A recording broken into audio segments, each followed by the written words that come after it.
Welcome to today's Dash Cam Diary of a Disabled with me, Chronically Happy, aka the White Rabbit.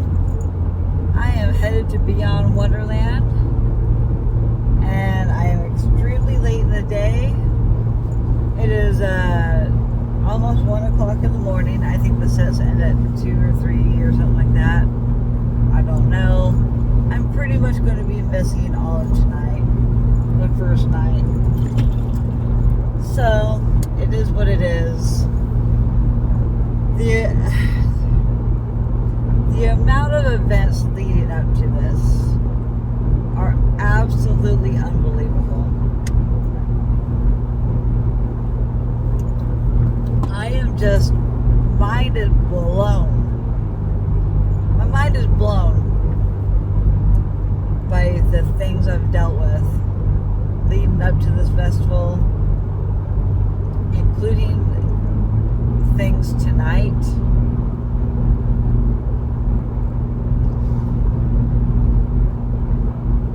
First thing that started was my jewelry that I bought at Spencer Gifts. Ended up not getting in the bag when I purchased them. I hope I still have the receipt and show that I purchased them. Hopefully it's the same worker, so he remembers me, and maybe he found them on the counter afterwards. Anyway, I didn't have time to deal with calling them and going back down there. It was the day before I was leaving, and I could not make it back out there. So I pretty much don't have any of the jewelry that I bought to go with my outfits.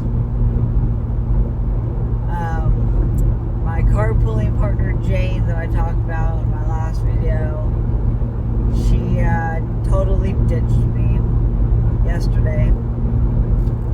Totally ditched me over me not bringing something. But really, it wasn't just that. It was an accumulation of things that she observed that really, why are you focusing on this type of problems about somebody? She was self-sabotaging herself with trying to look for every little thing that was wrong with everything that I did or said, and held it against me. She told me she had a bad track record with friends, and also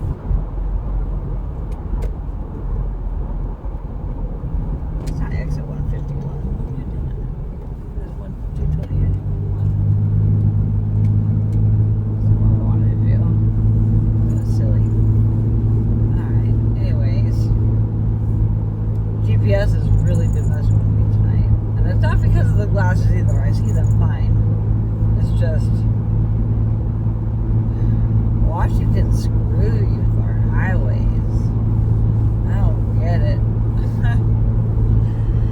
Anywho, this girl was speaking gibberish to me, literally just 1 or 2 word answers, and it was like rapid fire, boom, boom, boom, boom, boom, boom, asking me a question, then stating her own answer, asking a question, then it's telling me her opinion about it. I'm just sitting there like, jaw to the ground, like, what? The first red flag was when she messaged me at Walmart about what was it?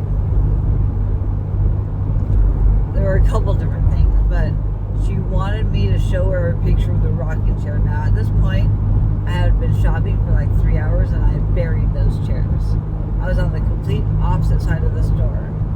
I did not respond to her right away because I was in the middle of still shopping, and she wanted an answer now. Well, if you need an answer right now, say right now. Maybe I need to go back and read the message. Maybe she did say now. But she was really upset that I did not respond to her messages immediately while was shopping while I was shopping. Me telling her that my phone is usually in the other room and I don't answer the phone. So another reason why I don't respond right away. Well, I'm giving her reasons, which she calls excuses. So they're excuses to her that I don't want to be attached at the hip with my phone. Excuse me for wanting to be present in my life and doing things with other people and not constantly attached to my phone. This is different about the Walmart case because it wasn't in my purse, but I was only checking it periodically. But she was taking timestamps. I respond to her, I respond to other people in messages, then I rotate back and respond. I go my circles. I have my patterns of responding to people. Sometimes I will go back a day in advance just to go back and respond to people in the chat because I missed the conversation the day before. So I wanted to add to the conversation. Even though it was a day late, 20 other topics have been mentioned since then. But I want people to feel heard. And sometimes you don't feel heard in that chat because somebody might not respond at all to any of your messages. You have to pay attention to what time you post them. Even when and I'm not gonna lie, I get butthurt every once in a while too, but I'm not holding a grudge against everybody for it. At least not for very long, if I do. But I understand people are busy and people don't want to be sucked into the drama, or they don't have the mental capacity to deal with somebody else's stuff right now. And so they have to take a step back and they have to just turn and walk away sometimes. And if that's what they need to do, that's what they need to do. And you need to respect that. On the other hand, I didn't respect that with my new friend because I wasn't able to get a word in otherwise. When she said she was done, it's because she didn't want to hear anything I had to say. She wanted to tell me how she felt, and that was it. And she's a narcissist. She don't care about anybody else's feelings. She doesn't care about what it is. She accuses people of not being accountable, and she accuses people of shunning her. Who uses that word shunning in today's day and age? What? The first thing that got my attention, though, the red flag, I now remember what I was getting at, was I was in Walmart, and all of a sudden I get a message from her saying, "What are you doing to me?" Exclamation point, question mark. What? How do you go off starting a fucking message like that when everything before that was flowing at a reasonable pace in my mind? In her mind, it was anxiety. In her mind, it was, you're not responding to me, so you're ignoring me, and so you're just fucking with me and just playing games with me and blowing me off. That's exactly what she was telling me I was doing when I didn't respond to her. How do you defend yourself against that? Besides say, that's not what I'm doing at all. But she already has these ideas and preconceived notions in her head that no matter what I say, I'm wasting my breath. So what is the point? What is the point of even responding to it? And I did give in and respond to it for a while, and then I'm just like, you know what? No. I change my mind all the time because of my disabilities. She thinks my disabilities are an excuse. And those are not the type of people I want in my life at all.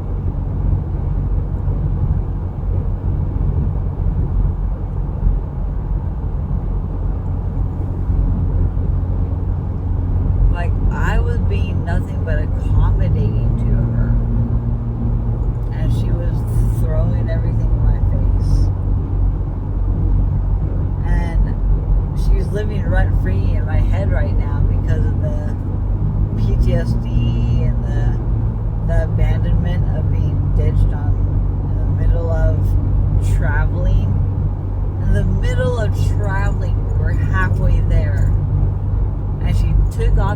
this morning, all on her, or yesterday morning, all are on her own.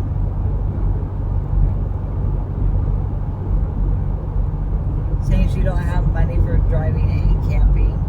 Well, obviously she does, because she found a way.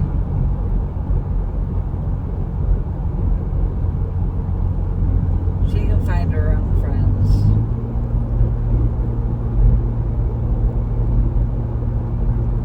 I have the receipts, but I'm not trying to include anybody else in the receipts, because it's not fair for anybody else to experience the trauma that I experienced from this girl. But I want them to believe me that this girl is not, she's not verified. I should have vetted her better.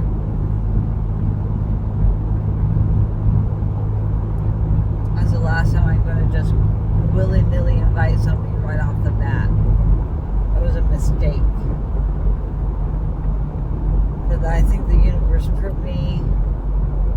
her in my path for a reason, so I can gain my fucking backbone and not tolerate it anymore. Not tolerate it. I should never have given her the clothes to wear in her truck. I should have kept them with me. And then she could have figured out her own idea. But I told her I'm not a mean person. And so I wanted to prove to her that I wasn't going to take my outfits back. But then I seen the video today that she posted in our family group. She's not even wearing a thing that I bought, that I loaned her. Go figure. That was a pre-party night, but she's not wearing anything that I loaned her.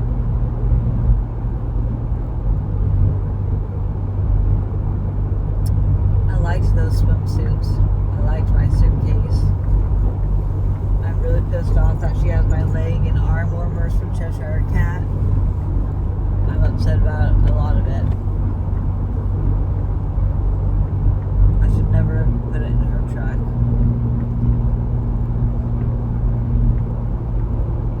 But whatever. You live and you learn.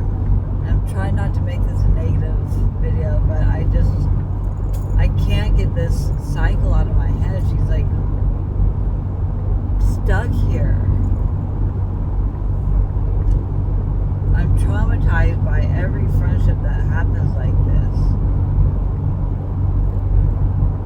But I have to make room for new ones, and I'm not going to close my doors to everybody else. I'm going to keep trying, and I'm going to keep spreading the plur.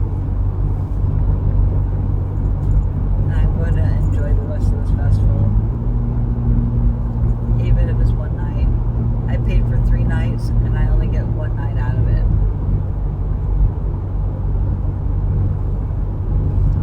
It is what it is, but I got to spend time with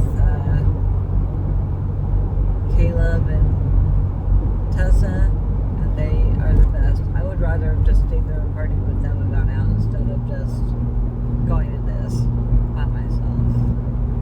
But I'm not going to waste the money and not go. I'm going to go.